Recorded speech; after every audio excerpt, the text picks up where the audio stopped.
विद्यार्थी जटिल पाऱ्या आणि उत्कृष्ट एकत्रीकरणासह पचन प्रक्रिया खूपच मनोरंजक आहे. भूक संप्रेरक घेरेलिन मेंदूला अन्न सेवन करण्यास आणि तृप्ती संप्रेरक लेप्टिन अन्न घेणे थांबवण्याचे संकेत देते.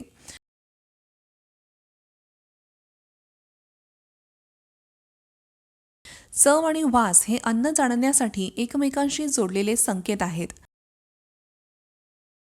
आपण जे अन्न खातो ते यांत्रिक आणि रासायनिक प्रक्रियांद्वारे खंडित केले जाते.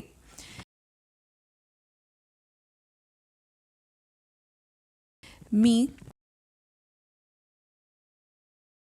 इयत्ता 10वी तील जीवशास्त्रातील जीवन प्रक्रिया समन्वय या धड्यातील पेरिस्टॅलिसिस हा एक महत्त्वाचा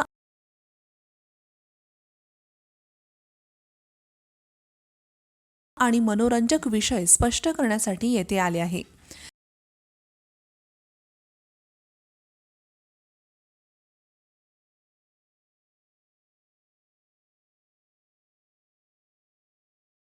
मॅस्टिकेशन प्रक्रियेद्वारे अन्न चावण्याने आणि चावून तोंडात यांत्रिक पचन सुरू होते. स्वायत्त मज्जासंस्था लाळ ग्रंथीच्या 3 जोड्या लाळ स्त्राव करण्यास परवानगी देते.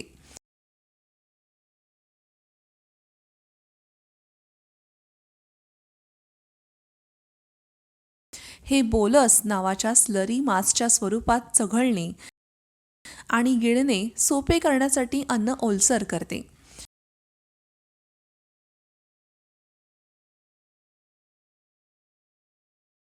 परिणाम या विषयाचा अभ्यास केल्यानंतर तुम्हाला पुढील गोष्टी कळतील. अन्ननलिकेतून अन्नाची हालचाल, पोटात पचन प्रक्रिया, पोटातून आतड्यांपर्यंत अन्नाची हालचाल, कचरा बाहेर काढणे. महत्त्वाचे शब्द: अन्न बोलस,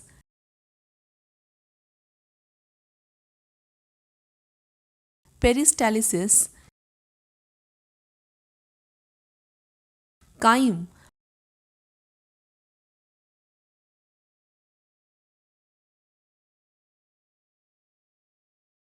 पायलोरिक स्फिंक्टर,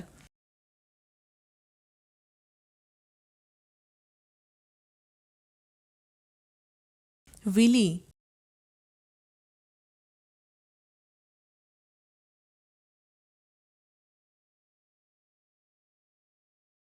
मेडुला ऑब्लेंगाटा,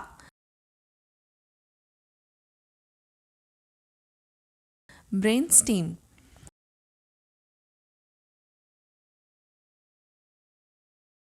पचन प्रक्रियेतील समन्वयावर संकल्पना नकाशा पाहू.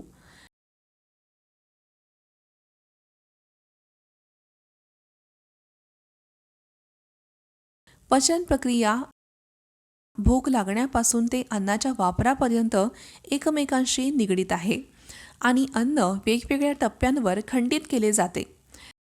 या फ्लो चार्टमध्ये मेंदूद्वारे चव ओळखण्याचे मार्ग पाहूयात.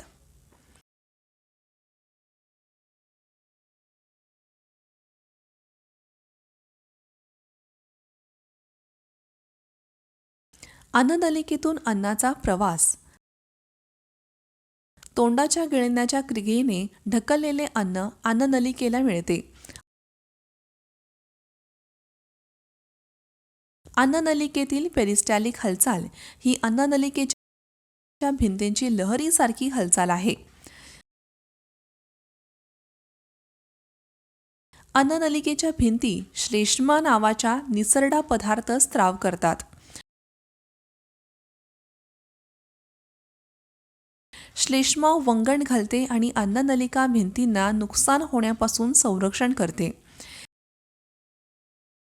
तेल लावलेले बटाटे ज्याप्रमाणे ट्यूबमध्ये हलतात त्याप्रमाणे ते हे बोलस सहज खाली सरकण्यास मदत करते. बोलसमधील डाळ पोटात अन्नाची सहज हालचाल करण्यास मदत करते.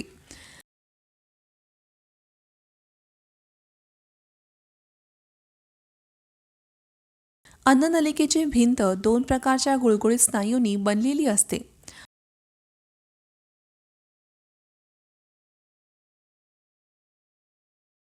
आतील थर गोलाकार स्नायू आणि अनुदैर्ध्य स्नायूंचा बाह्य थर असतो. वर्तुळाकार स्नायूंच्या आकुंचनामुळे अन्ननलिका संकुचित होते आणि बोलसच्या मागे ते खालच्या दिशेने दाबले जाते. बोलसच्या समोरील अनुदैर्ध्य स्नायूंच्या आकुंचनामुळे अन्ननलिकेचा विशिष्ट भाग लहान होऊन खालची नळी रुंद होते. या स्नायूंचे आकुंचन आणि शिथिलता पेरिस्टॅलिसिसद्वारे बोलसला पोटात आणणारी लहरीसारखी गती आणते. हे अनैच्छिक आहे आणि स्वायत्त मज्जासंस्थेच्या नियंत्रणाखाली आहे. पोटात पचन. मौखिक पोकळीतील अन्न मेंदूला संदेश वाहून नेण्यासाठी गाल आणि जिभेतील नसांना उत्तेजित करते.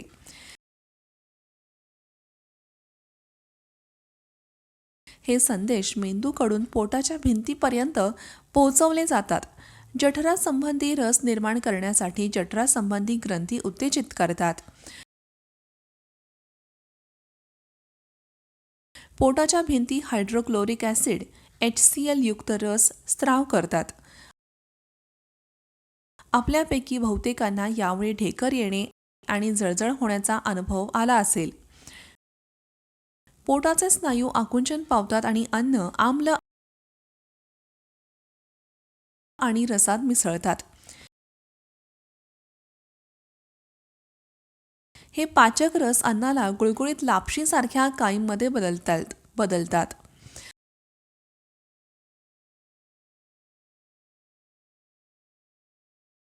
पचन क्रिया पूर्ण होत असताना पोटाचे आकुंचन कमी होते.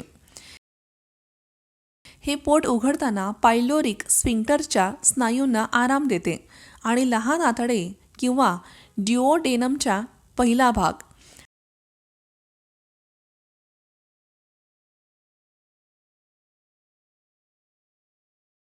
तर अंशतः पचलेले अन्न आणि कायम पक्वाशयात कमी प्रमाणात सोडले जाते.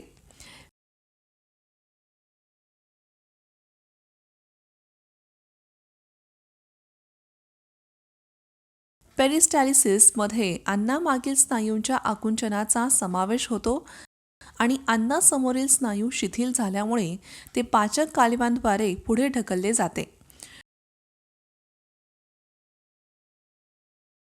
तुम्ही गायी किंवा म्हशीला घशातून तोंडापर्यंत काहीतरी फिरवताना पाहिले असेल.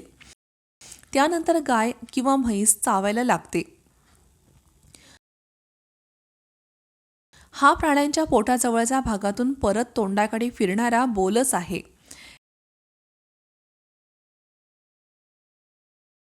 ही रिव्हर्स पेरिस्टॅलिसिस आहे. गायी म्हशी यांसारख्या रुमिनंट्समध्ये एक सामान्य प्रक्रिया आहे. चटकन गिळलेले अन्न साठवण्यासाठी त्यांच्या पोटात अतिरिक्त थैली असते.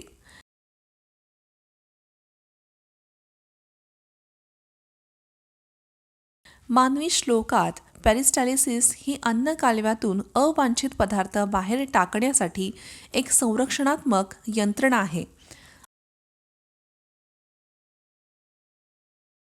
आपण पाहतो की अन्नाचे पचन तोंडातून सुरू होते आणि आतड्यांमधून जाते. अन्न काही ठराविक ठिकाणी पचनासाठी काही काळ स्थिरावते. म्हणून अन्न पचन संस्थेद्वारे एकसारखे हलत नाही. आपले पोट लवचिक स्वरूपाच्या थैलीसारखे असते आणि त्याचा आकार अन्नाच्या सेवनानुसार वाढतो. अन्नाच्या प्रमाणानुसार पाचक रस तयार होतात.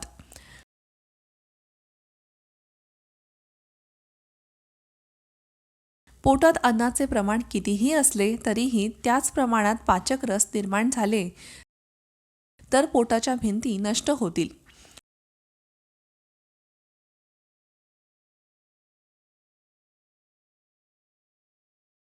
पचन दरम्यान पोट मजबूत ॲसिड स्त्राव करते. पोटाच्या भिंतींद्वारे स्त्रावित होणारा HCl कठोर हाडे देखील पचवण्यास पुरेसे मजबूत आहे. त्याच्या ॲसिड्सच्या स्त्रावांपासून पोटाचे संरक्षण कसे केले जाते? पोटाच्या भिंतींमधील काही पेशींद्वारे स्त्रावित श्लेष्मा पेट्रोलियम जेलीसारखे पातळ आवरण बनवते आणि हे ॲसिडच्या क्रियेला विरोध करते. त्यामुळे पोटाला ॲसिडच्या स्त्रावामुळे होणाऱ्या नुकसानापासून संरक्षण मिळते. पोटापासून आतड्यापर्यंत अन्नाचा प्रवास. पोटात अन्नाचे अर्धवट पचन झाल्याने ते सूपसारखे मिश्रण बनते आणि लहान आतड्यात जाते. आतड्यात आम्लीय कायम सेक्रेटिन आणि कोलेसिस्टोकिनिन सारख्या संप्रेरकांचे उत्पादन सुरू करते.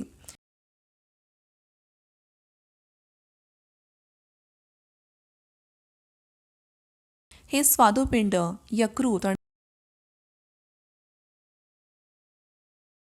लहान आतड्यांच्या भिंतींना स्त्राव करण्यासाठी उत्तेजित करतात.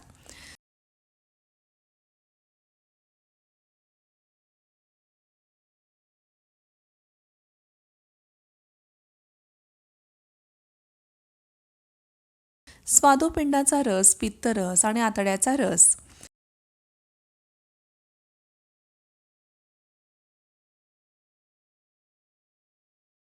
लहान आतड्यात विलीनद्वारे पोषक तत्वांचे शोषण ही एक अतिशय निवडक प्रक्रिया आहे.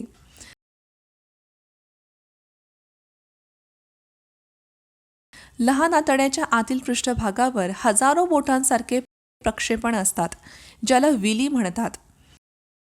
हे विली अन्न शोषण वाढवण्यासाठी पृष्ठभागाचे क्षेत्रफळ वाढवतात. आतल्या अवयवांमध्ये पचनसंस्था अद्वितीय आहे, कारण अंतर्ग्रहण केलेल्या अन्नाचे रूपात विविध प्रकारच्या बाह्य भौतिक रासायनिक उत्तेजनांना सामोरे जावे लागते. अशा प्रकारे आतड्याने स्नायू आणि तंत्रिका उपकरणाच्या समन्वित हालचाली विकसित केल्या आहेत.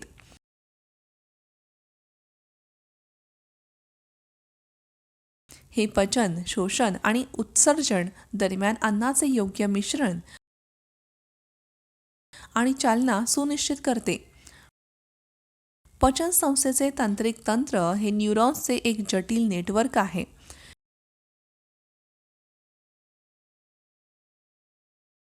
म्हणून शास्त्रज्ञांनी शरीराच्या रोगप्रतिकारक प्रतिसादात मध्यस्थी करणारा दुसरा मेंदू असे टोपण नाव दिले. सुमारे 70% मानवी रोगप्रतिकारक शक्ती परकीय आक्रमणकर्त्यांना घालवण्यासाठी आणि मारण्यासाठी आतड्यात कार्य करते. आतड्यातील कोट्यावधी जीवाणूंचा आतड्यांच्या मज्जासंस्थेच्या पेशींशी संवाद अजूनही संशोधनाधीन आहे. त्यामुळे आतडे मज्जातंतू उतक, पचन आणि मज्जातंतू पेक्षा अधिक कार्य करते. भुकेच्या वेदनांचे संकेत. आतील शरीराचा छोटा मेंदू मोठ्या मेंदूशी जोडलेला असतो, अंशतः आपली मानसिक स्थिती निर्धारित करतो आणि काही आजारांमध्ये महत्त्वाची भूमिका बजावतो. तांत्रिकदृष्ट्या आतडे किंवा दुसरा मेंदू आंतरिक मज्जासंस्था म्हणून ओळखला जातो. न्यूरॉन्सची आवरणे अन्ननलिकेपासून गुदद्वारापर्यंत 9 मीटरच्या अन्ननलिकेच्या भिंतींमध्ये अंतर्भूत असतात. दुसऱ्या मेंदूमध्ये सुमारे 100 दशलक्ष न्यूरॉन्स असतात. आतड्यांसंबंधी मज्जासंस्था उत्तेजित करते आणि अन्न खंडित करते, पोषक शोषून घेते आणि कचरा बाहेर टाकते. अशा प्रकारे त्याच्या प्रतिक्षिप्त क्रिया आणि संवेदनांनी सुसज्ज दुसरा मेंदू मेंदूपासून स्वतंत्रपणे अनेक आतड्यांसंबंधी कार्ये नियंत्रित करतो. अवांछित टाकाऊ पदार्थ, मल किंवा विष्ठा पेरिस्टॅलिक लहरींद्वारे मोठ्या आतड्यात किंवा गुदाशयापर्यंत पोहोचते.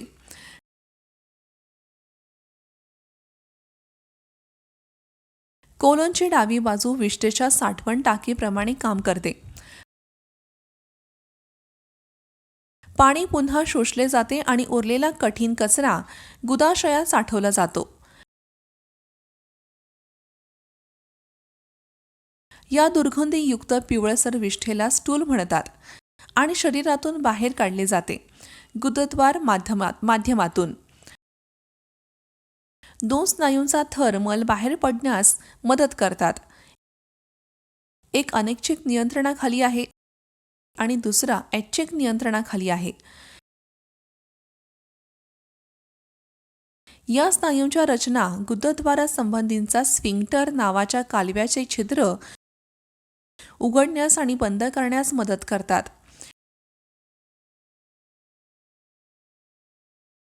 श्वसनादरम्यान अन्नाच्या ऑक्सिडेशनने आपल्याला ऊर्जा मिळते.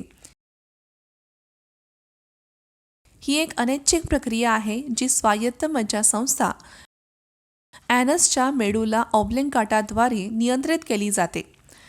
अन्न कालव्यामध्ये पचन होते आणि ऑक्सिडेशन आणि अन्न आणि ऊर्जा सोडण्याच्या प्रक्रियेसाठी श्वसन आणि रक्त परिसंचरण यांचे समन्वयक आवश्यक आहे. लक्षात ठेवण्यासाठी मुद्दे.